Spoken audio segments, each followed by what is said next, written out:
हमारे खुदावंद यीशु की अंजील मुकद्दस लूका के मुताबिक उसका 14वां बाब पहली 6 आयत। एक सब्बत के दिन ऐसा हुआ कि यीशु फरीसियों के सरदारों में से किसी के घर रोटी खाने गया और वो उसकी घात में रहे। और देखो, उसके सामने एक मुस्तस्की शख्स था और यीशु ने मुखातिब होकर उलमा, शरा और फरीसियों से यूं कहकर पूछा कि सब्बत को शिफा देना रवा है या नहीं। वो चुप रह गए। तब उसने उसे छूकर शिफा दी और रुखसत किया। फिर उनसे कहा कि तुम में ऐसा कौन है कि अगर उसका बेटा या बैल कुएं में गिरे तो वो फौरन सब्बत के दिन उसको ना निकाले। वो इन बातों का जवाब ना दे सके। पाक कलाम के पढ़े और सुने जाने पर खुदा की बरकत हो, खुदा का शुक्र हो। अजीज दोस्तों, एक और सब्बत पर यीशु मसीह एक इबादत गाह में गए जो शायद गलील में थी। वहां उन्होंने एक आदमी को देखा जिसका दायां हाथ सूखा हुआ था।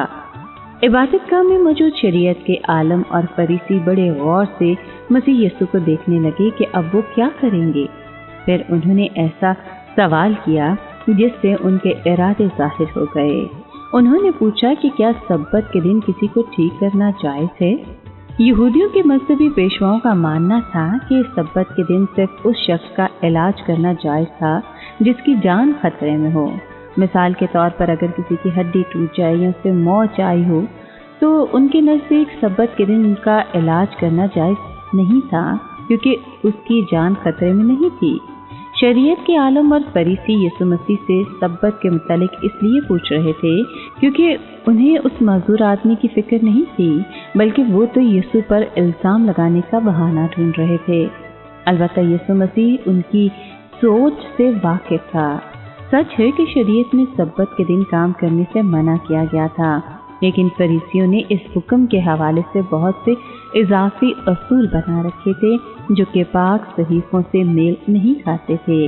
इसके बाद मसीह यीशु ने शरीयत के आलमों और फरीसियों की तरफ देखकर कहा कि फर्ज करें कि आपके पास एक बैल है और वो सब्बत के दिन गड्ढे में गिर गई है, या फिर आपका बेटा जो है वो गड्ढे में गिर गया है, कि आप उसको खींचकर बाहर नहीं निकालेंगे। एक बैल के मर जाने पर उन लोगों का माली नुकसान होता था, इसलिए वो उसे सब्बत के दिन भी फौरन गड्ढे से निकाल लेते थे।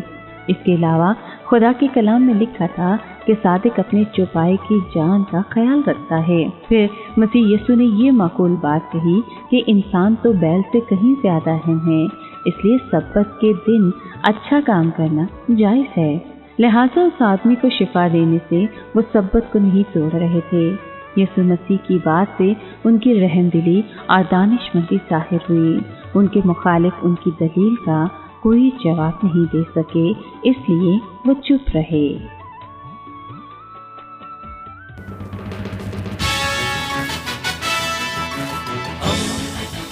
दोस्ती का पैगंबर, रेडियो वेरितास एशिया।